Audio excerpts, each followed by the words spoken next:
vamos a ir todavía manejando el concepto de, de lo que nosotros aprendimos como Jehová, pero ya ustedes saben la trascendencia que ha tenido directamente el nombre. Cuando nosotros vamos a Éxodo 20, en Éxodo 20 comenzamos a leer los mandamientos. Los mandamientos son 613, ¿verdad? Todavía es la hora y la gente dice, 613, no son 10. Y no es cierto, todavía es la hora y todo el mundo se sorprende. Los 10 son pilares realmente de los 613. Y después el Señor lo resumió, pero son los mismos 613 en dos mandamientos. Amarás al Señor tu Dios con todo tu corazón, con toda tu alma, con todo tu ser, y amarás a tu prójimo como a ti mismo. Pero realmente Él, como es tan sabio, esos dos que resumió, que mencionó, realmente es la aplicación de los 613, si usted lo analiza directamente. Cuando uno va a estudiar lo que es el tema de las fiestas solemnes o las santas convocatorias, como se dice en hebreos, los moadín, realmente, eso causa de pronto un choque grande. Esta enseñanza yo la hice ya aproximadamente hace como un año, especificada en muchos aspectos, pero muchos de ustedes no la recibieron. Y estamos en ese retomar por el amor y la misericordia que el Padre ha colocado. ¿Por qué? Porque nosotros fuimos impregnados con una doctrina. Primero, que nuestras versiones bíblicas son griegas. Y ayer, como aprendimos, el concepto amor en hebreo es ahava o ahavá, y que implica es obediencia a los mandamientos. Y significa, por eso dice la palabra, si me amáis, guardad mis mandamientos. O sea, si tú aplicas ahab, es porque tú guardas los mandamientos. O sea, el amor que está ahí no es el amor del sentimiento emocional que nosotros creemos que es el amor. Y nosotros nos enseñaron fue la palabra ágape, ¿verdad? Que es la palabra ágape, pero es de griego. Entonces, todo el contexto de la Biblia es un contexto netamente hebreo, ¿verdad? Y entonces, nosotros tenemos que comprender la escritura desde el contexto que fue lógicamente redactada, desde la idiosincrasia y la cultura en la cual se estableció. Le decía también, hay un principio que a veces violamos, y es que cuando nosotros hablamos de una palabra, no tenemos que entenderla desde el punto de vista de cómo es la palabra en el siglo XXI, sino cómo era la palabra o el significado de la palabra en el momento que fue escrita, ¿no es cierto? Digamos, en la Biblia, porque si no vamos a hacer una mala interpretación de las cosas, ¿ok? Digamos que antes, os decía algo, el concepto de las cadenitas en las piernas. Cuando yo evalúo hoy la cadenita en la pierna no significa nada, simplemente una decoración que hacen las niñas o algunas mujeres que les gusta esa forma, a muchas no le agrada.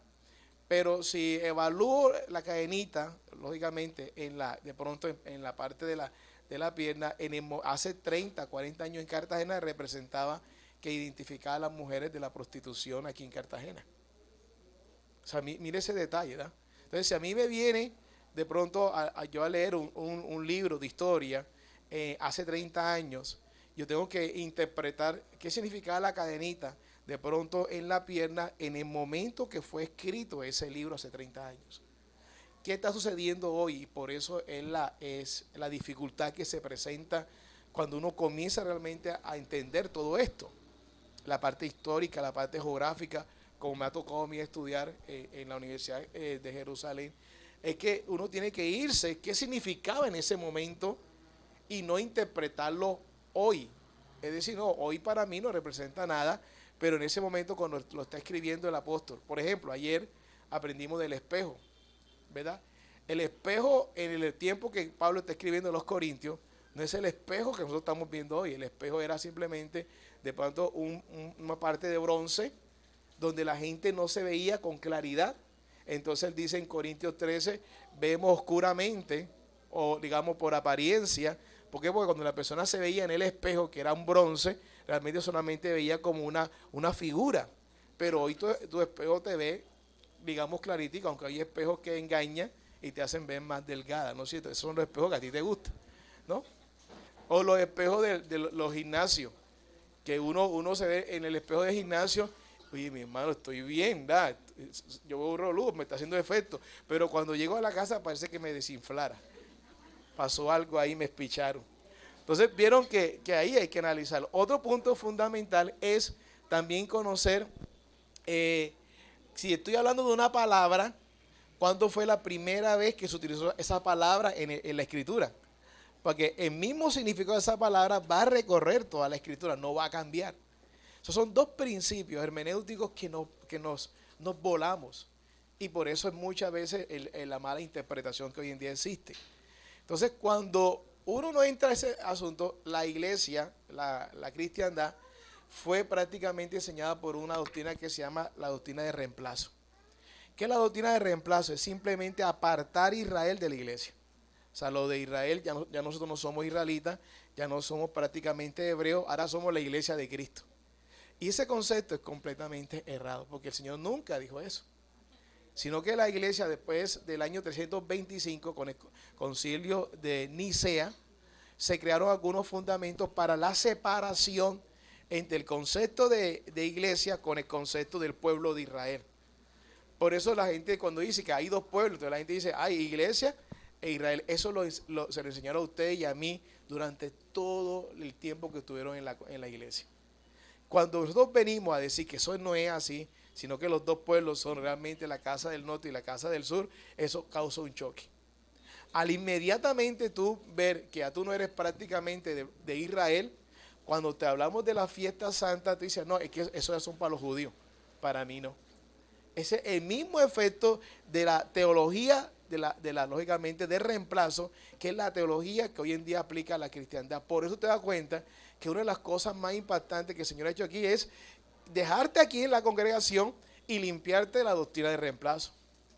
Porque no es fácil para muchas personas que de pronto se han ido, que uno venga a quitarle la doctrina de reemplazo. Porque es la doctrina con que ellos se levantaron y es la doctrina con la cual tiene todas las congregaciones cristianas hoy. Sí, con cualquier denominación tiene la doctrina de reemplazo. Es decir, una doctrina en la cual separa la iglesia prácticamente del pueblo de Israel.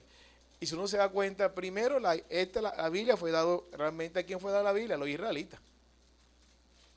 ¿No es cierto? Él no fue dado a la iglesia. Segundo, Jesús no vino a fundar ni a los testigos de Jehová, ni vino a fundar a los católicos, ni vino a fundar a los evangélicos. Él vino pues a salvar lo que se había perdido y dice, vine solamente a las ovejas perdidas de la casa de Israel.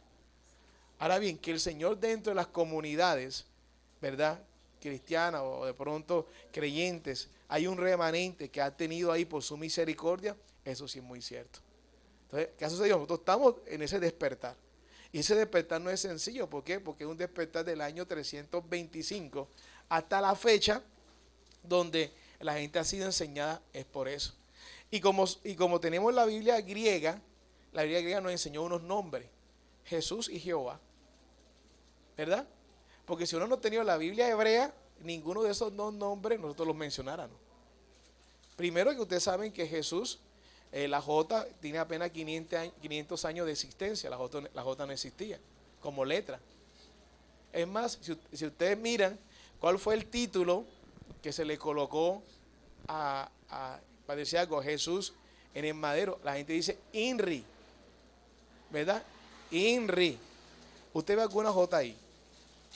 No ve ninguna J. Entonces, ¿por qué dice INRI? No, nadie se ha percatado de eso, ¿no es cierto? Hubiera dicho JNRI. La I es Jesús. Jesús de Nazaret, rey de los judíos, en latín y en varios idiomas, pero no dice la J. O sea, son detallitos que a uno se lo pasa desapercibido. Y dice, ¿por qué INRI? Ahí siempre dice INRI, ¿no es cierto? Usted cuando estaban de pronto iba a la misa y allá dice INRI. ¿Vale? ¿Y por qué dice INRI? Bueno, porque sí. pero INRI, lo que pasa es que la I es de Jesús. Jesús, porque era el nombre en latino o en griego, porque la J no existía. ¿Qué tal ese detalle, verdad? Son esos detallitos que no te tienen que ver con salvación, pero son muy importantes para tú enseñar la verdad. La verdad. Entonces, cuando uno va a ese paso, causa un fuerte choque. Entonces la gente comienza con desconocimiento a decir, ya ahora son judíos, ya ahora son hebreos. ¿Por qué? Porque estamos no yéndonos a la nación civil de Israel, sino al Israel bíblico obediente a la Escritura, que es distinto. Eso es lo que vamos a explicar directamente aquí, hoy. Ahora bien, cuando nosotros vamos a los 10 mandamientos, el cuarto mandamiento para nosotros es, lógicamente, santificar el día de reposo, ¿verdad? Y abajo en la versión dice, aquí equivale a sábado. Dice así. O sea, el Señor estableció que el día de reposo para Él, lógicamente, es el sábado. Eso no podemos discutirlo. Ahora bien, la gente siempre dice, lo que pasa es que Dios, todos los días son para el Señor. Claro, amén. ¿Quién ha dicho que no? ¿Sí o no? Pero hay un día que Él santificó y lo llamó Shabbat. ¿No es cierto que es así? Es tranquilo. Él nunca dijo que el domingo era el día de reposo. Nunca lo dijo. No, lo que pasa entonces celebramos el domingo por la resurrección. Bueno, digamos que la resurrección fue el domingo, que ustedes aprendieron cuando resucitó el Señor. Pero aunque saque oración, la resurrección es domingo, nunca dice que ahora voy a cambiar el día de reposo para domingo. Nosotros no podemos congregar un domingo, el primer día de la semana, por varios aspectos. Primero, directamente porque de acuerdo al calendario grecorromano, es más fácil para ustedes poder tener disponibilidad de un domingo, ¿sí o no? Primer detalle. Segundo, nos acordamos lógicamente de nuestro Salvador, como tal, como cualquier otro día, pero no podemos desmeritar que el día de reposo es el sábado. ¿Sí me estoy explicando? Ahí tenemos que ser claros en ese asunto. Pero cuando tú vas a la versión católica o a los mandamientos católicos, dice que el tercer mandamiento, no el cuarto, es santificar las fiestas. Es decir, cambiaron el cuarto para el tercero, pero no le colocaron el día de reposo, sino que dijeron santificar la fiesta. Lo pueden consultar si quieren en Google, en el internet. Pero ahí se dan un harakiri más fuerte, porque es más específico. La pregunta es, ¿cuál es fiesta? ¿Sí o no queda así? Hasta la pregunta, lo que pasa es que es santificar la fiesta. Listo, entonces, ¿pero cuál es fiesta? Hay que santificar. ¿O cuál es fiesta y qué apartar para celebrársela a Él? Estas son las fiestas. Estas son las fiestas porque él aparece en Levíticos 23. ¿Oyeron? Estas son las fiestas. Entonces, ¿por qué no santifican la fiesta? Nosotros estamos santificando la fiesta, cumpliendo el cuarto y el tercero, si quieren, dentro de la parte católica. Vamos al siguiente. Vamos a estar concentrados en Levíticos 23. Vamos a mirar esta serie, vamos a hacerla en 2 domingos. ¿Ok? Para que estén haciendo la secuencia. Vamos a hablar de las fiestas santas y las fiestas civiles. Importante ese detalle. ¿Por qué? Porque hay una fiesta que están establecidas como pueblo del Señor, como pueblo del Eterno, y hay unas fiestas que cada nación celebra como aspecto civil. Ahí es donde nosotros no podemos, por lo menos en mi concepto, no podemos trascender. En mi concepto. Hay muchas personas en raíces hebreas que no solamente celebran las fiestas bíblicas, sino las fiestas civiles de Israel. Yo le digo que yo realmente no le voy a enseñar eso a la congregación, porque no tendría algún fundamento bíblico. No, lo que pasa es que esa es nuestra identidad. Mi identidad es obedecer al Padre Celestial. Si en eso me identifico contigo porque utilizo el sí o tal cosa, o celebramos el Pesa, está bien porque coincidimos con lo que dice la Torá. Pero muchos piensan que la identidad está enmarcada más que todo en la costumbre civil y no en la obediencia misma a lo que dice la Torá. Por lo menos esa es mi posición. Porque yo que vendría a ustedes, que gracias al Padre tienen Ruach HaKodesh, si yo le digo a ustedes, vamos a celebrar la fiesta de Purim, ¿qué me preguntarían ustedes, pastor, y dónde está esa fiesta bíblicamente que debo yo? Y yo quedaría, no, lo que pasa es que, entonces tengo que hacer un argumento, pero sería un argumento más humano, que lo podría convencer, pero yo apelo mejor a un argumento más bíblico, que buscándose en la Biblia, se lo diga. La fiesta de Purim está en la Biblia, está en el libro de Esther, ¿oyeron? Pero no está dentro de Levítico 23, que es donde aparecen directamente de pronto las fiestas que debemos celebrar como congregación. Miren que en este punto, y quizás después si este video llegará a algunas comunidades hermanas de raíces hebreas, en este punto hay una diferencia y quizás ahí no pueden criticar. Ahí es donde ustedes se dan cuenta que su pastor no es que sea orgulloso, pero trata de ser un poco bíblico, no parecerse a X o Y, sino parecernos a lo que el Padre Celestial establece en su palabra. ¿Sí me estoy explicando?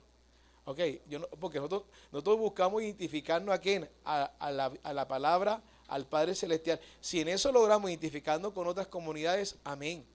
Porque tenemos algo en común que es la Escritura, como tal. Por ejemplo, hay congresos que celebran Hanukkah. Hanukkah es la fiesta de las luces. La fiesta de las luces, que a algunos le dan casi un tinte muy parecido a lo que llaman Navidad también acá.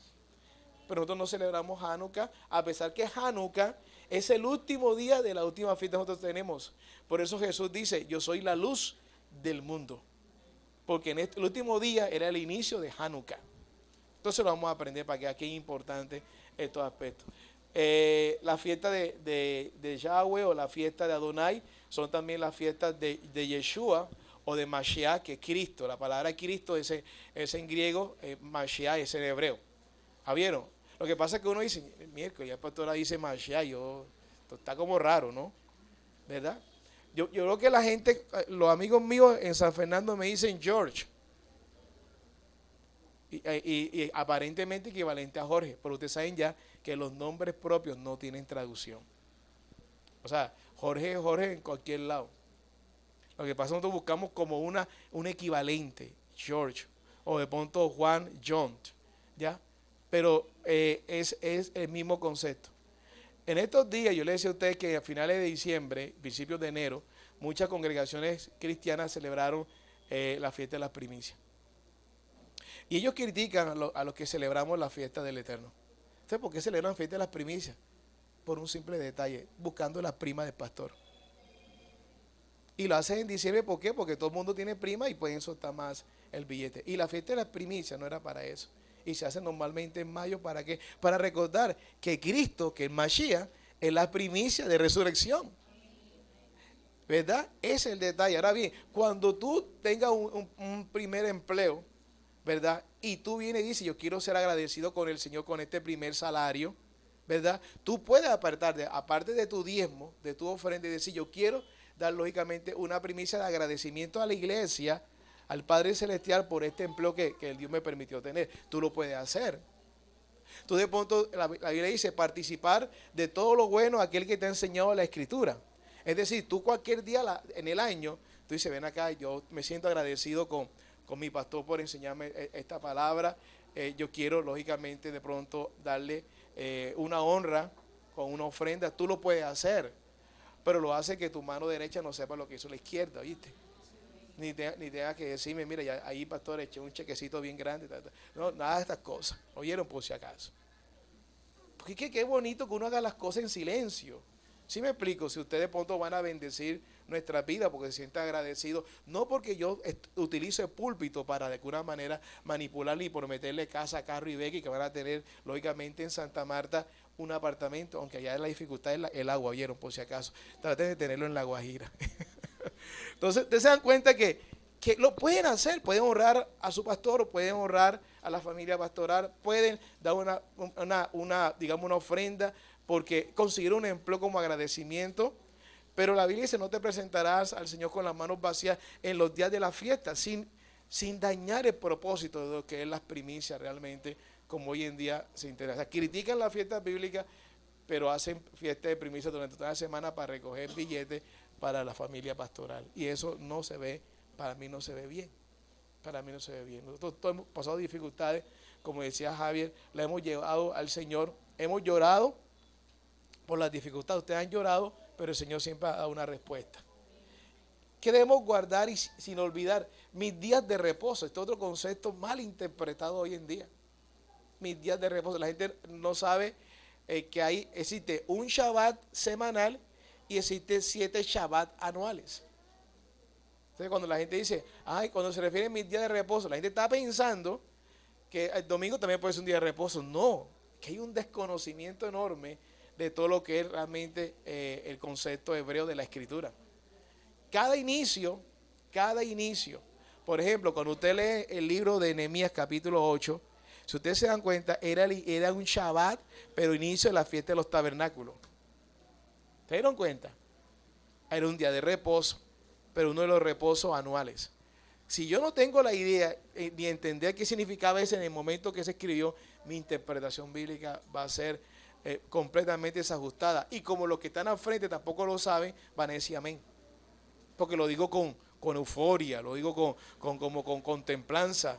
¿Cuántas personas pueden hablarte una mentira con aparentemente seguridad y con un tono fuerte y tú dices, amén, así es, pero tú no sabes si es verdad porque no tienes conocimiento bíblico? Bien, entonces empezamos haciendo un cuadro que yo hice acá, este cuadro que están aquí, las fiestas santas y las fiestas civiles. Hay algo que es bien importante, los dos principales libros que rigen la vida de los creyentes en Yeshua, en Jesús, como Salvador, es la Biblia, la Torah. La Biblia aquí está compuesto del Tanakh, el Tanakh que nosotros llamamos Antiguo Testamento, o mal llamado porque eso lo creó Marción, porque nunca se dijo que era Antiguo y Nuevo Testamento. Eso es una estrategia para uno menoscabar que el Antiguo Testamento ya estaba pasado de moda. Eso es la sutileza. Era el Tanakh, que significa la Torah, los profetas, lógicamente, y los libros históricos. Y el Brit Hadashah, que es el pacto renovado, que nosotros llamamos Nuevo Testamento. El pacto renovado es el mismo pacto desde el principio. Lo que pasa es que el Señor leyó a ustedes, el primero lo dijo de manera oral, después lo dijo de manera escrita. Y como tanto lo oral lo escrito, nosotros por la dureza de nuestro corazón no querían obedecer, ¿sabe qué hizo Él? Nos la escribió en nuestra mente y nuestro corazón a través del Ruach HaKodesh, del Espíritu Santo. O sea, nos lo inyectó para que obedezca, mi hermano. Así, ese es el otro pacto.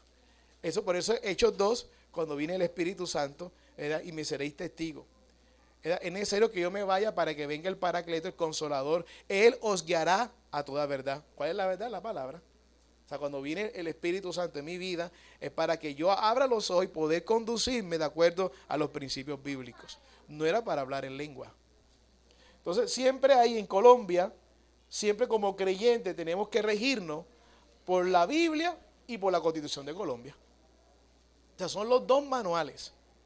En Estados Unidos, el creyente en verdadero, en Yeshua, debe estar regido por la Biblia y la Constitución de Estados Unidos. Y el creyente en Israel, en Yeshua, en El Salvador, debe regirse ¿por qué? Por la Biblia y por la Constitución de Israel. Es decir, el común denominador es la Escritura. Es decir, que todo creyente en cualquier lado debe ser igualitico. Debe ser igual. Porque tiene en común denominador, lógicamente, la Escritura.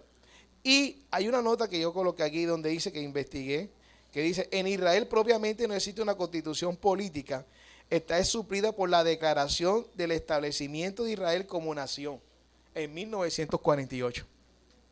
Las leyes fundamentales del parlamento y las leyes de la ciudadanía. La Biblia israelita es el Tanakh, que es el Pentateuco y los profetas, y el Brit Hadashah, que es el pacto renovado, o como se dice, lo que es el Nuevo Testamento. Ahí está lo que nos rige a nosotros. Bien, en la siguiente diapositiva vamos paso a paso para que vean. Miren lo que vemos aquí. Este cuadro que se lo desarrollé también es importante. El mismo creyente en Colombia, el creyente verdadero, aquí en la Escritura, ¿verdad? El creyente rígido por la Escritura, en Estados Unidos y en Israel, debe celebrar estas santas convocaciones. ¿Cuáles son? El Shabbat, que es el séptimo día. Yo le preguntaba muchas veces a mucha gente fuera o a personas en la universidad, le digo, ¿y cuál es el primer día de la semana? Muchos me decían, el lunes, profe. Le dije, no, ¿cuándo ha sido el lunes el primer día de la semana? El primer día de la semana es el domingo. Y el séptimo día es el sábado. Entonces, el Shabbat, ¿qué significa? Cesar realmente. El Pesha, que es la Pascua, Hag Hamaxan o Hamaxón en plural, que es los panes sin levadura, las primicias, que es Bikurim, el Pentecostés, que es Shavuot, la fiesta Yom Teruah, que es las trompetas, Yom Kippur, que es el perdón, Sukkot, que es el tabernáculo. Esa fiesta la debe celebrar todo creyente, tanto en Colombia, en Estados Unidos, en Israel o en cualquier otro país, porque es la fiesta que el Padre estableció. Pero ¿qué dice la gente cuando nosotros enseñamos la fiesta? Lo que pasa es que ustedes ahora se creen judíos, ¿verdad?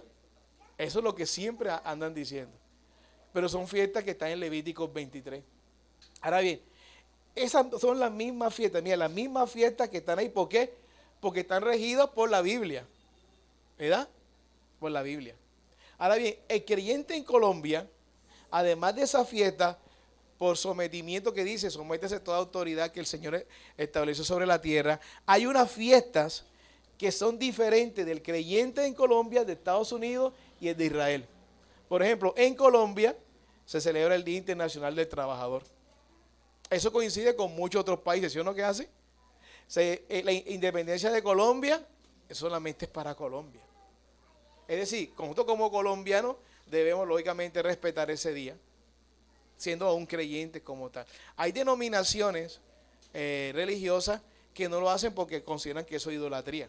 O sea, no hacen ningún juramento de la bandera, ni cantan el himno nacional, ni votan. Esas son cuestiones lógicamente respetables de ellos. Celebramos la batalla de Boyacá, el descubrimiento de América, ¿verdad? Y la independencia de Cartagena, en el caso nosotros como colombianos. ¿Celebrar qué quiere decir? No que nos vayamos para el bando, ¿vieron? Por si acaso. Ay, el pastor dijo que había que celebrar la independencia de Cartagena, voy para allá. Entonces yo paso por ahí, por allá por los lados de pronto por la playa y te cuento, pastor, estoy cumpliendo yo. No, tampoco. Pero en Estados Unidos, mira lo que se celebra, el cumpleaños de Martin Luther King. ¿Verdad? Martin Luther King. Martin Luther King es un hombre creyente, ¿no es cierto? Fue un hombre creyente, ¿verdad? Que a él lo asesinaron. Se celebra el día de San Valentín. Se celebra el día de San Valentín. Por lo menos yo trabajo en Colombia y Unicolombo, allá se celebra el día de San Valentín, porque ellos tienen lógicamente un vínculo con Estados Unidos, ¿verdad? Se celebra el día del presidente, el día de la conmemoración, el día de la independencia y lógicamente también el día del trabajo. En Israel, como nación civil, no solamente celebran lo que dice, porque ellos tienen también la Biblia, sino que ellos como nación celebran la declaración de independencia de 1948, que fue en mayo, ¿verdad? Cuando se termina la Segunda Guerra Mundial y se establece ya Israel después de 3 años, con la ONU y la OEA, se cumple un salmo y en un día te constituiré como nación.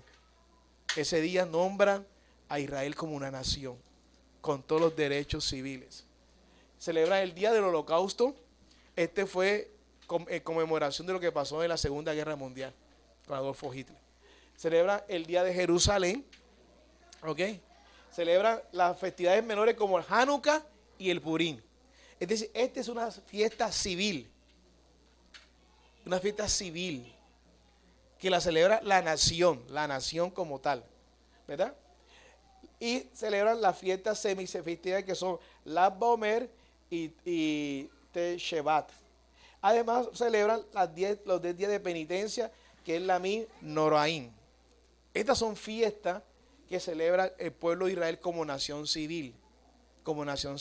¿Nosotros en qué nos identificamos en Israel? En Israel obediente a la fiesta del Eterno. ¿Oyeron? Porque tenemos la misma escritura. Hay algo que creo que una vez hablaba con José, y es que los cambios más predominantes que se ven en la escritura suceden en el Nuevo Testamento. Porque tú buscas lo que uno llama el Antiguo Testamento y es casi idéntico en cualquier Biblia. Pero en el Nuevo Testamento sí hay. ¿Por qué? Porque el Nuevo Testamento fue quien se tradujo al griego. Sé que la Biblia fue escrita en hebreo, arameo y griego. Pero el griego más está representado en el Nuevo Testamento. Entonces vemos, mírala, que estamos coincidiendo en esos aspectos. Seguimos entonces. Mire bien, la fiesta de la iglesia, de la Quejilá del Mesías, con la fiesta de la religión de Roma. Tú te identificas si tú perteneces aquí o perteneces allá. ¿Oíste? El creyente celebra esto: Shabbat, Pesach, Hagmasó, Bikurim, Shavuot, Yom Teruah, Yom Kippur y Sukkot. El creyente. Levíticos 23. ¿Ok?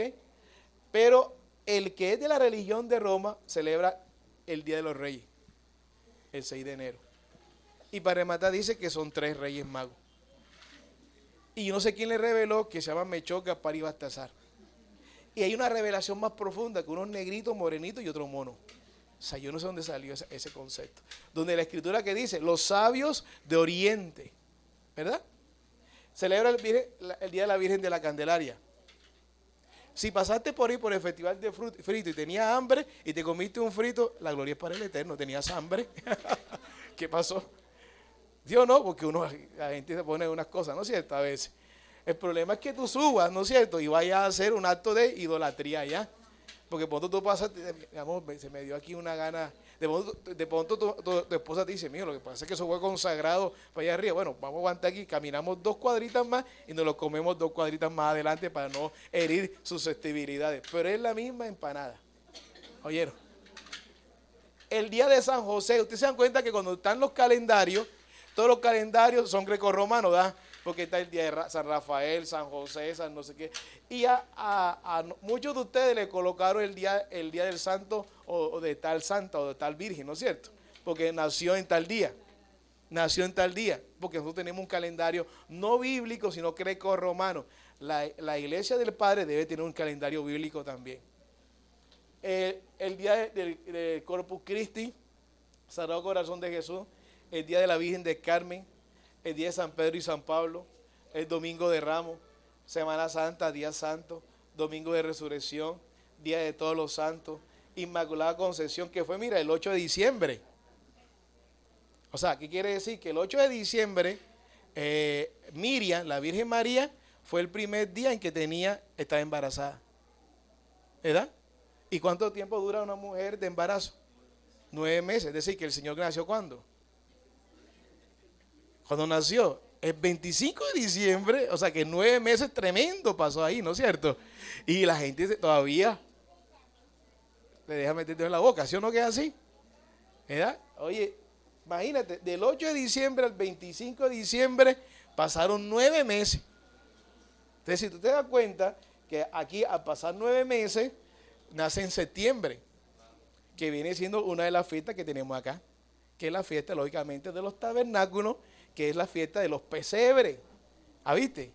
Entonces la gente viene y celebra el 25 de diciembre con el nacimiento del Señor y no hace ningún conteo. Y cuando uno le hace la claridad, la respuesta es muy profunda. No, lo que pasa es que Jesús nació en mi corazón. Así responde. Qué profundidad bíblica, ¿sí o no? Que decir, entonces ya uno dice, ya no puedo discutir, ya nació en tu corazón.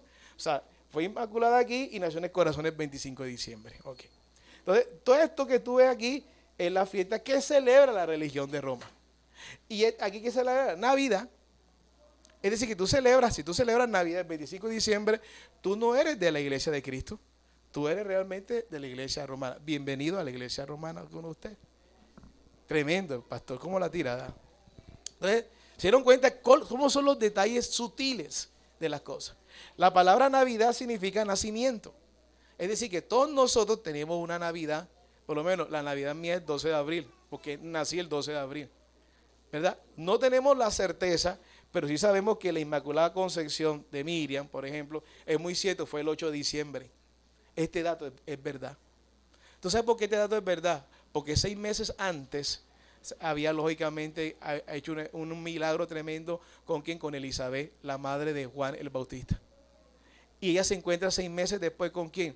Con María, con la Virgen, y era 6 meses de Elizabeth y el primer día de embarazo de María. O sea que esta fecha relativamente es correcta. Por eso el nacimiento del Señor tiene que ser en Sukkot, en septiembre. O sea, si ellos hicieron bien el cálculo aquí, porque no lo continuaron, ¿verdad?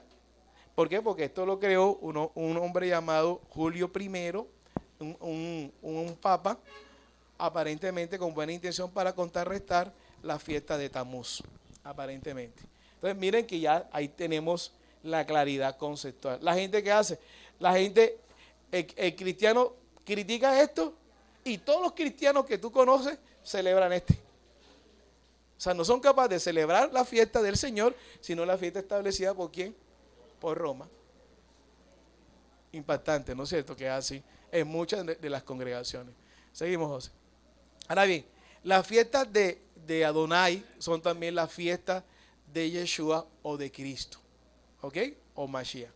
Malaquías dice, ahí ven Malaquías, que dice, pero yo Adonai no cambio, por estos hijos de Jacob no habéis sido consumidos. Es decir, el Señor estableció algo, Él no va a cambiar eso que fue establecido. Mateo 24, 35 dice, el cielo y la tierra pasarán, pero mis palabras no pasarán. Hebreos 13, 8 dice, Jesucristo es el mismo ayer, hoy y por los siglos. Isaías 44, 6 dice, así dice Adonai, Rey de Israel y su Redentor, Adonai de los ejércitos, yo soy el primero y yo soy el postrero, y fuera de mí no hay Elohim. Juan 14, 9 dice, Jesús le dijo, tanto tiempo hace que estoy con vosotros y no me has conocido, Felipe. El que me ha visto a mí, ha visto al Padre. ¿Cómo pues dices tú, muéstranos al Padre? Juan 10, 36 dice, yo y el Padre uno somos, Ejat. Ahí está el concepto Ejat. Juan 10, 38 dice, mas si las hago, aunque no me creáis, creed a las obras para que conozcáis y creáis que el Padre está en mí y yo en el Padre. Juan 14, 10 dice, ¿no creéis que yo soy en el Padre y el Padre en mí? Las palabras que yo os hablo, no las hablo por mi propia cuenta, sino que el Padre que mora en mí, Él hace las obras. Amén. Entonces vemos que realmente es la misma, la fiesta, yo puedo decir la fiesta del Eterno, la fiesta de Yeshua, la fiesta bíblica, las santas convocaciones del Señor, todo eso es lo mismo. Ahora bien, cuando la palabra dice, las fiestas, mis días de reposo, que es el siguiente punto, hoy en día, hace mucho tiempo lo han confundido, cuando la gente dice mis días de reposo, y te preguntan a ti, ay, cuando dice mis días de reposo, la gente que está imaginándose, que no solamente el Shabbat, sino que el lunes, martes, miércoles, jueves son los días también de reposo, de acuerdo a cómo la gente se acerca al Señor. No, está hablando es de los reposos que son anuales y el reposo que es semanal. Mira lo que dice Levíticos 19:30. Mis días de reposo guardaréis, y mi santuario tendréis en reverencia, yo Adonai, Yahweh. ¿Qué sucede? Cuando dice mis días de reposo, el que no tiene conocimiento dice, viste que yo puedo utilizar como el domingo como un día de reposo, pero no está refiriéndose a eso. Está refiriéndose a los reposos anuales que son el inicio de cada fiesta. Para ser más contextual, cuando se celebraba la fiesta o la Santa Convocatoria, el primer día de esa fiesta era un festivo. Era un festivo, es decir, nadie trabajaba. A nosotros nos toca acá diferente, ¿por qué? Porque estamos bajo digamos, el calendario grecorromano. Pero si en el tiempo del milenio, del gobierno del Señor, estaremos lógicamente cumpliendo a cabalidad. Por eso esto es sombra de lo que ha de venir. Esta es la práctica de lo que nosotros vamos a seguir viviendo. Porque en el gobierno milenial se seguirá celebrando tanto las santas convocatorias. Mira lo que dice Ezequiel 22, dice, y les di también mis días de reposo, para que fuesen por señal entre mí y ellos. Es decir, la congregación que celebra las fiestas bíblicas y los días de reposo es la congregación que identifica que es la congregación del Eterno. Las que no celebran eso no son congregaciones del Eterno. Así es la señal, ¿ya?, entre mí y ellos, para que supiesen que yo soy Adonai, que los santifico. La palabra santificar es apartado. Si la gente que está allá afuera no quiere celebrar las fiestas bíblicas, no se la obligue. Porque las fiestas bíblicas solamente las celebran, son los que son del pueblo del Eterno. Yo no celebro eso. Está bien, no te preocupes. No lo hagas. ¿Ok? ¿Quién le inquieta? Somos el Padre dice, yo quiero apartado, glorificar tu nombre en esos días. Números 28 dice, el día 14 del primer mes es la Pascua del Señor. El día 15 del mismo mes se celebrará un festival y se comerá pan sin levadura. Mira lo que está diciendo. La Pascua, después 7 días, jamazón, pan sin levadura, durante 7 días. El primer día habrá una asamblea santa y no se trabajará. El séptimo día usted también tendrá una asamblea santa y ese día no se trabajará. Es decir, será festivo. El primer día, que es el Pesa, la Pascua, es festivo. Nadie trabaja. ¿Verdad? Nadie trabaja. ¿Qué pasaría? Que el contexto implicaría un gobierno completo. Nosotros, ¿qué tenemos que hacer? Hacer esa sombra de lo que ha de venir. Es decir, nosotros celebramos. Después dice, 7 días de fiesta. Entendemos y sabemos que por nuestra concepción de trabajo y de gobierno que tenemos acá no podemos cumplir 7 días, pero ¿qué hacemos nosotros? Celebramos el primer día la Pascua y celebramos el séptimo día los panes sin levadura. Y le explicamos a ustedes en qué consiste como tal. ¿Por qué? Porque sabemos que cuando venga el Padre Celestial ya sabemos lo que estamos celebrando. Ofrenda de la fiesta de la semana. El día de los primeros frutos, la fiesta de la semana, cuando presentan una ofrenda de cereal nuevo al Señor, tendrán una asamblea santa y ese día no se trabajará. En la fiesta de las trompetas, el primer día del séptimo mes, ustedes tendrán una asamblea santa. Si usted busca el libro de Nehemías, capítulo 8, Nehemías está cumpliendo esta fiesta. Dice, no se trabajará y para ustedes será el día de tocar las trompetas. Ahora bien, cuando uno conoce esta fiesta, uno sabe en qué fiesta va a venir el Señor. Con voz de arcángel, con trompeta de Dios. Es decir, que en esa fiesta viene el Padre Celestial. Con trompeta de Dios. ¿Ok? No sabemos ni el año, ni el día específico, pero sí la celebración. Porque si le digo el día del año, mi hermano, no se queden aquí. Porque la Biblia dice que nadie sabe ni el día ni la hora, ¿sí o no? Bien, seguimos. Mira lo que dice Números. Ofrenda del día de perdón. En el 10º día de ese séptimo mes tendrán una asamblea santa. O sea, se reúne la quejilá. Y en esa asamblea será día de ayuno y no se trabajará. Es decir, el día del perdón hay que convocar un ayuno. Y ese ayuno es de 24 horas. 24 horas, hay que prepararse. ¿Oyeron? Ese ayuno te va a servir para, lógicamente, limpiar tu organismo, limpiar la sangre también, completamente. Pero sobre todo hay un aspecto espiritual, de poder consagrarte a Él. No quiere decir que todos los días no te consagres, pero hay un día específico también que se hace en ese tema de ayuno. Ofrenda de la fiesta de las enramadas, los tabernáculos. El día 15 del séptimo mes tendrán una asamblea. Está el Señor dando mandamientos. Y no se trabajará, se le hará un festival en honor al Señor por 7 días. Es decir, esas son las fiestas que Él estableció. Él no estableció otras fiestas. Estas son las fiestas que yo establecí. ¿Para quién? Para el pueblo mío. Ahora bien, hay algo que es interesante. Cuando uno viene y cita Levítico 11, viene que ahora hay el problema del coronavirus, ¿sí no?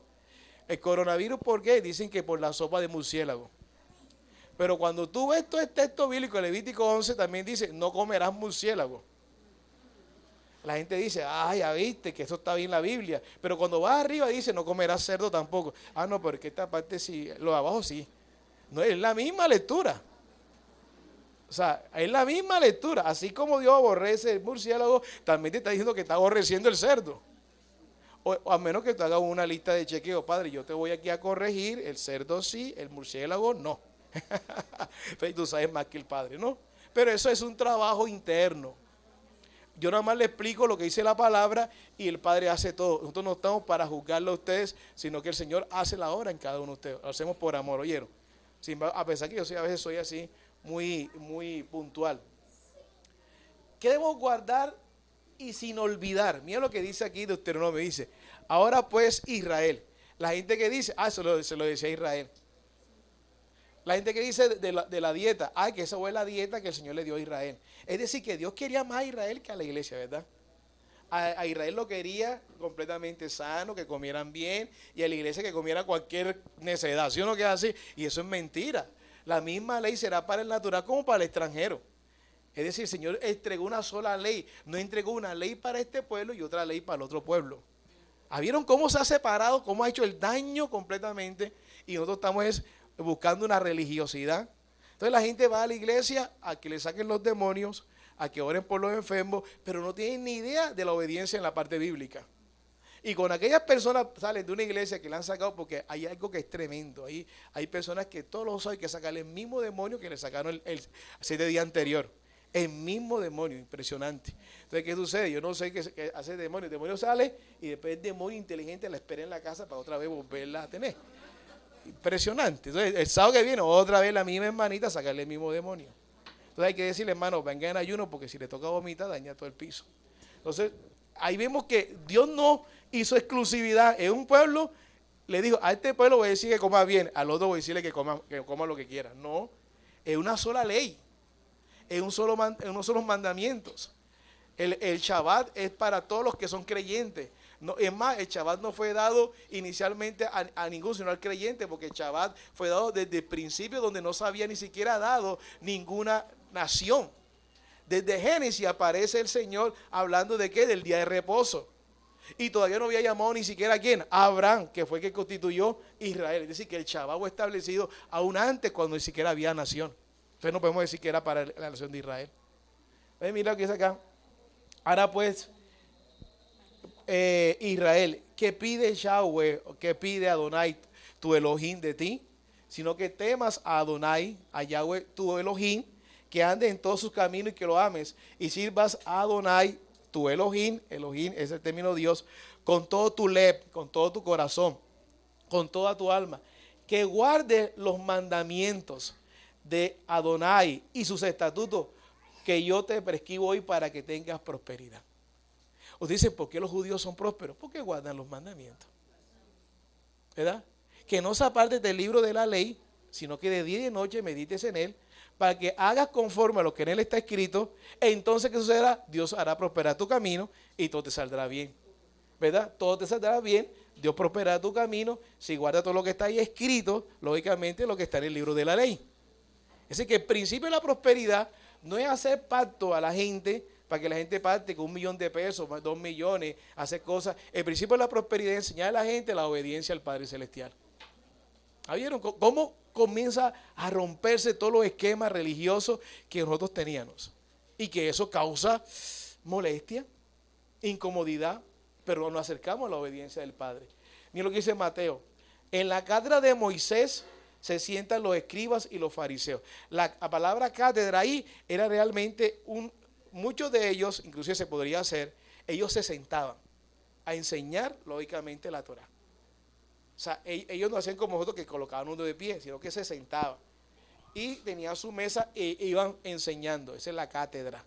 De ahí salió la palabra la catedral, que la constituyeron como la iglesia, la estructura de los templos. Pero cuando habla de cátedra, uno se va a la universidad también, ¿verdad? Es una enseñanza. Nosotros cuando comenzamos a enseñar, la gente nos dice, no, yo me voy realmente de la congregación porque yo me siento como en una universidad y con el pastor Jorge, me siento como en el colegio. Yo quiero estar en una iglesia que grite, que haga bulla, que comience a hacer esto, que me estremezca, que yo comience a hacer así, tal cosa, pero está uno ahí, uno hasta se duerme de estar ahí. Si uno queda así, claro, el enemigo es a Satán, que le interesa que tú quedes ignorante de la escritura y que solamente te estremezca los cuerpos, aparentemente pensando que estás en lo correcto. Y dice, así que todo lo que os digan que guardéis, guardarlo y hacerlo, pero no hagáis conforme a sus obras. Es decir, el Señor decía, los fariseos y los escribas tienen buena doctrina, pero no la llevan a la aplicación. Lo que ellos digan, háganlo porque ellos saben de la ley. Ustedes pueden ver inclusive judíos mesiánicos que te deleitan con el conocimiento de la palabra. Eso saben bastante. Lo que no sabemos si lo están aplicando completamente. O judío ortodoxo, que no creen completamente en Yeshua. Tú ves como la explicación profunda. ¿Por qué? Porque es un libro dado a ese pueblo, bajo ese idioma, bajo su contexto, y ellos lo conocen mejor que nosotros. Nosotros tenemos que estudiarlo, el contexto, para poderlo interpretar mucho mejor. Dice, hay de vosotros, escribas y fariseos, hipócritas, porque diezmáis la menta y el eneldo y el comino, y dejáis lo más importante de la ley, la justicia, la misericordia y la fe. Esto es necesario hacer sin dejar de hacer aquello. Es decir, la gente dice, lo que pasa es que lo más importante es la justicia, la misericordia y la fe. Sí, claro. Pero ¿qué sucede? Que la fe es emuná y la fe es obediencia a la palabra. Es decir, lo que está diciendo el Señor es que, listo, conocemos la palabra, pero también apliquemos el amor en nuestros semejantes. Pero no nos olvidemos de lo otro, de todo lo demás de la ley. En este caso, incluyendo diezmáis. ¿Oyeron? Bien. Entonces, miren todo el tema amplio, introductorio como tal. Ahora bien, esto es lo que le quería yo empezar. Doctrinas que han afectado la adecuada interpretación de la Escritura en la Quejilá del Mesías, Iglesia de Cristo. Esta doctrina es la que ustedes y yo aprendimos. La primera teología que ha dañado a la iglesia es la teología del evangelio de la prosperidad. Si ustedes se dan cuenta, las iglesias más grandes acá en Cartagena, y no solamente en Cartagena, en Colombia y en el mundo, son las iglesias que manejan el evangelio de la prosperidad. La que tú te imaginas aquí en Cartagena, que tenga más de 5.000, es iglesia de la prosperidad. Están más enfocados más al billete que enseñar la palabra, ¿verdad? 1 hora y 15 de alabanza, 10 minutos de enseñanza bíblica motivacionales aplicados a soltar el billete y 7 servicios durante todo el domingo, imagínate. Y enseñando los mismos 15 minuticos de palabra motivacional. Y muchas de esas palabras, ¿en qué están enfocadas? En la misma persona que predica. O sea, él es el ídolo. Se olvidaron de Cristo. Se olvidaron del Mesías. Ahora bien, eso es lo que a la gente le gusta. ¿Cuántos jóvenes hay? Tenemos 1.000 jóvenes. Pregunta a los jóvenes algo de la Biblia. Yo tengo alumnos que asisten a esa iglesia. Y todavía están creyendo que son 3 reyes magos. Y me dicen, bacano la pasamos el sábado. Y quisieron brincar en un solo pie. No se le enseña la palabra. No se le enseña el fundamento. Nadie te ha dicho que te va a ir completamente bien a conocer la palabra. El Señor te prepara. Nosotros tenemos 13 años como congregación. Y aquí podemos dar testimonio de todas las dificultades que hemos pasado. Pero lo que podemos estar seguros es que nunca el Padre nos ha dejado a nosotros. Nunca. Hemos pasado todo. Pero siempre hemos sentido que Él está ahí. Hemos sentido momentos duros, momentos de que digamos, el clima está pesado, momentos que la situación espiritual está pesada, pero yo sé que siempre Él ha estado ahí con nosotros. Tan así que hoy podemos darnos cuenta que hoy en este año más que cumplimos, sabemos el trato y la confianza y el amor que el Padre ha tenido con nosotros en todo este tiempo como tal. Esta teología durante el auge del movimiento conocido como Healing Revival, reconocimiento curativo, a fines del año 1940 y 1950, la teología de la prosperidad tuvo una gran difusión en Estados Unidos. Hoy en día hay uno de los pastores que manejó la teoría de la prosperidad que aparentemente se separó de esa teología, que es Benny Hinn. Aparentemente usted ve en los videos donde él se arrepiente durante años de haber manejado el concepto de la teología de la prosperidad. ¿Okay? Entonces dice, aunque algunos han asociado los orígenes a su teología al movimiento neopensamiento que empezó en el siglo XIX, las enseñanzas de prosperidad ocuparon más tarde un lugar prominente en el movimiento de World of Faith y el televangelismo de los años 80. Algo que también le quiero decir que es muy importante. La teología de la prosperidad maneja también los conceptos de dominación. Dominación. Ustedes los libros que ama sobre el reino. Ellos creen que la iglesia debe dominar políticamente para que venga Cristo. ¿A dónde está ese fundamento y extraño? Y son conferencistas internacionales, son gente que grita fuerte, que lógicamente tú vas a esa conferencia y sales con un problema de oído, del tímpano, tienes que ir donde el otorrinolaringólogo inmediatamente, porque sientes el grito aquí fuerte, como tal. Entonces te das cuenta que eso maneja la prosperidad y dice, tú tienes que dominar. Es que Dios nos ha llamado a ser cabeza y no cola. Y comienzan por ahí a trabajar. Y la gente así es. Y comienza la gente se levanta, es que yo soy hija del rey de reyes. Yo soy hija del rey de reyes. Yo soy hija del rey de reyes. Llega a su casa y no tiene con qué comer. Entonces hay algo que es impactante en el poder manipulador, pero sin Biblia, porque son grandes conferencistas. Miren algunos de los representantes. Y lo decimos con respeto, pero defendiendo la fe.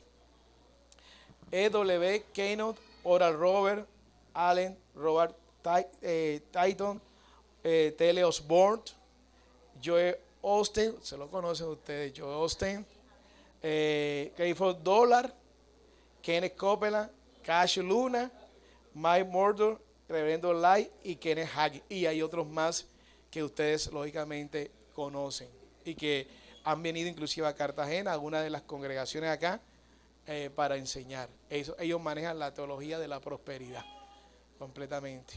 Entonces, hay que tener cautela con esto y estamos asumiendo nuestra responsabilidad porque esto está siendo grabado para saber que estamos hablando de la teología de la prosperidad. Y el Señor sabe si son de Dios, si no son de Dios, sino que practican esa teología. Mira lo que está aquí. Algunas características: la pobreza, la enfermedad y la muerte son una maldición. Entonces utilizan la base bíblica esta. La motivación para dar consiste en invertir en el reino de Dios. Utilizan las bases bíblicas estas. La fe es una fuerza, dice la base bíblica, y usa Hebreo 11. La voluntad de Dios es que sus hijos sean prosperados económicamente. O sea que los apóstoles no eran hijos de Dios, ¿vieron? Dicen ellos. Dicen, porque ¿qué decían los apóstoles? Señor, lo hemos dejado todo por ti. ¿Y qué decía el Señor? Que es capaz de dar, lógicamente, tendrá tesoro donde en el cielo. Y el mismo Señor decía, el Hijo del Hombre no tiene una recostar la cabeza. Son personas que tienen, lógicamente, aviones propios y se mueven por todo el mundo y hacen grandes evangelismo. ¿Ok? Entonces, son personas que manejan el concepto de teología de prosperidad y de dominación. No estamos diciendo porque quien sabe quién es hijo y quién es hijo es el Padre Celestial. ¿Ok? Bien. Otra teología, la teología de la dispensacionismo. Dispensacionalismo. De hecho, no existió hasta 1820. Esa teología la manejan bastante. O algo así. Comenzó en realidad en un pequeño reavivamiento en Glasgow, Escocia. Una chica adolescente de apellido MacDonald, un nombre muy escocés, afirmó haber tenido una visión de un rapto pretribulacional de la iglesia de este mundo. Es decir, que el concepto de la pretribulación no existió hasta el año 1820. Y ese es el concepto que tú y yo nos enseñaron. ¿Oyeron? Eso no existía. Es decir, ninguno de los apóstoles fueron pre-tribucionistas ni esas cosas. Es más, ninguno de los apóstoles fueron trinitarios tampoco. Eso golpea, ¿sí o no? Que golpea, porque eso era lo que uno de pronto le habían enseñado. Entonces, ¿qué dice acá? Dice a John Darby como el padre del sistema. Luego tenemos a Scofield. Ustedes saben que Scofield tiene una Biblia, la Biblia de Scofield. Con su Biblia anotada, a ellos le siguen el teólogo Lewis Sperry Chafer, que explicó exhaustivamente el sistema dispensacional en su teología sistemática. El distinguido pastor Charles Riley es un conocido distinguido dispensacionalista. También lo citan cada ratico, algunos de nuestros hermanos cada ratico, lo que dijo Riley. Daniel Bock es un importante teólogo que sigue la línea dispensacional. John MacArthur también es un conocido dispensacional, también es conocido por usted. En general, la teoría dispensacional ha influenciado bastante en el mundo evangélico latinoamericano. Muchos predicadores populares, como Gigi Ávila, son dispensacionalistas. Esa no es teología bíblica. Estamos hablando claritico, ¿no? O sea, es difícil, pero estamos ahí. Entonces, inocencia ante la caída, conciencia, gobierno, promesa, la ley mosaica, la gracia y el milenio como la séptima dispensación. Estas son las dispensaciones que ellos manejan. La primera dispensación fue la inocencia, Génesis 1:28, dicen ellos. Estoy explicando lo que ellos están afirmando.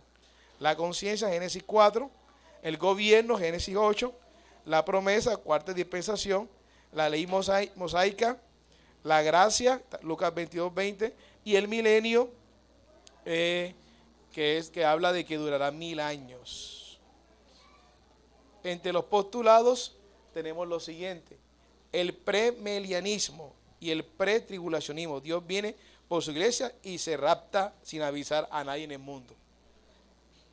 Esa la conocen, ¿verdad? Esa fue enseñada. La diferencia entre Israel y la iglesia, ¿vieron? Ellos creen que Israel y la iglesia son diferentes. Eso no es verdad. El Estado de Israel es un pueblo de Dios aún. El reinado literal y futuro de Cristo en el milenio. La doctrina de la separación, ascetismo, separatismo y prohibicionismo. La diferencia entre ley y gracia. La escatología dispensacional afirma que el apocalipsis es futuro y profético a partir del capítulo 4. Esa teología nos la enseñaron a nosotros. Y esta es la que tienen aún. Hay iglesias que no son dispensacionalistas, pero sí manejan la teología del reemplazo. Esa sí quiero hacer un poquito de énfasis. La siguiente diapositiva dice: Agustín en su libro La ciudad de Dios desarrolló la idea de que la iglesia e Israel serán bendecidas por el regreso y reinado del Mesías en la tierra. Pero la iglesia reemplaza a Israel para siempre. Dice Agustín. ¿Y Agustín quién es? El que influenció ¿quién? Lógicamente a todo lo que va a ser toda la teología aún de la reforma como tal. A Calvino. El judaísmo es una religión imperfecta y reemplazada por el evangelio. Todo el fundamento fue reemplazado por el conocimiento griego, dice directamente Agustín. Tan así que uno de los hombres muy bíblicos, y le decía ayer, hablaba de que el griego como lengua es superior al hebreo, y eso realmente es una falsedad. Ya para el año 325, ¿verdad? En el concilio de Nicea adoptaba esta teología de enfoque griego, y durante 1600 años fue utilizada para perseguir a los judíos y fundamentar su odio. Mire, la teología del reemplazo punitivo es representado por la cita de Hipólito, Orígenes y Lutero. Lutero fue uno de los que hizo la teología del reemplazo. Hipólito de Roma, considerado por los cristianos mártir el 13 de agosto 235, dice: los judíos han sido oscurecidos a los ojos de tu alma con una oscuridad total y definitiva. Orígenes dijo: los judíos nunca serán devueltos a su antigua condición. Dice: más de un milenio después, con la llegada del protestantismo, Martín Lutero escribió, ojo, Martín Lutero escribió: los judíos ciertamente rechazados por Dios no son más su pueblo, y tampoco él ya más su Dios. Martín Lutero, que es idolatrado en las iglesias, lógicamente en muchas iglesias, lógicamente en la cristiandad. Martín Lutero escribe un libro donde es inspirador para Adolfo Hitler para ocasionar el holocausto. Estamos hablando de uno de los reformadores. ¿Oyeron? Lógicamente tiene aspectos negativos y positivos. ¿En qué se basa la teología de reemplazo? En el propósito de Dios, Israel, es decir, el pueblo judío fue destituido según la teoría de reemplazo y reemplazado por la iglesia cristiana. Esto quiere decir que la iglesia es la continuación histórica de Israel y que los judíos fueron desechados. La iglesia dice que todo Israel será salvo. La nación judía ya no es el pueblo escogido, el pueblo de Dios, sino que es igual a cualquier otro pueblo étnico, igual a los paraguayos, brasileños, británicos, españoles o africanos. Cada judío individualmente debe arrepentirse, experimentar el nuevo nacimiento e integrarse a la iglesia. Fuera de eso, ellos como un grupo étnico carecen de futura esperanza y propósito de pensar en el plan eterno de Dios. A partir del día de Pentecostés, el término Israel, tal como se utiliza en la Biblia, ahora se refiere a la iglesia, según la teología de reemplazo. Las promesas, los pactos y las bendiciones propias de Israel, desde tiempos antiguos, le fueron quitados a los judíos y dados a la iglesia, que dice Pablo. Pablo dice que Dios no se ha olvidado de su pueblo. Entonces esto es enseñanza que a nosotros nos dieron. Por eso esto causa remesón. Porque estamos saliendo de la estrategia de Satanás con respecto a estos conceptos. Dice: la corte constituyó a Israel, no obstante, las maldiciones mencionadas en la Biblia, miren lo que dice, las maldiciones todavía pertenecen a los judíos como resultado de haber rechazado a Cristo. Es decir, que Deuteronomio, cuando tienen las maldiciones y las bendiciones, entonces las maldiciones permanecen para el judío y las bendiciones para la iglesia cristiana, mejor dicho. Entonces es verdad que un golazo que nos han metido nosotros durante muchos años, si uno queda así, un gol. Por eso, tú sabes que no es sencillo este plan, pero sin embargo, como todo, tiene pro y tiene contra. Bien, seguimos. ¿Ok? Bien. Entonces, mire hoy quedamos en las fiestas son eternas. Así que el domingo que viene tienes que venir. Porque si no quedaste que miércoles, apenas el abreboca como tal. Entonces las fiestas son eternas. Solamente voy a dejar este versículo. Habló Adonai, Yahweh, a Moisés diciendo: habla a los hijos de Israel y dile: las fiestas solemnes de Adonai, las cuales proclamaré como santas convocaciones, serán estas. ¿Verdad? Y acá dice: las fiestas señaladas del Señor que vosotros habéis de proclamar como santas convocaciones son. Y la palabra Moed es la palabra que es testimonio, solemnidad, tiempo señalado, lugar o reunión. Y también significa estación. En Génesis, van a ver ustedes en Génesis, que cuando Dios habla de estaciones, no habla de primavera, verano, otoño, y verano. ¿Oyeron? Por si acaso. Sino que está hablando de que ya le había establecido la fiesta que iba a establecer. ¿Oyeron? Por si acaso. Mira que todos esos son detalles que nosotros nos poncha, ¿da? ¿Por qué? Porque no sabemos cómo era la palabra en el momento que fue escrita, sino que estamos relacionando la palabra en el siglo XX o XXI. Entonces, por eso vienen las malas interpretaciones. Entonces, en este primer video sobre las fiestas del Eterno, quedamos por ahí dándole gracias al Padre Celestial. Señor, gracias por tu inmenso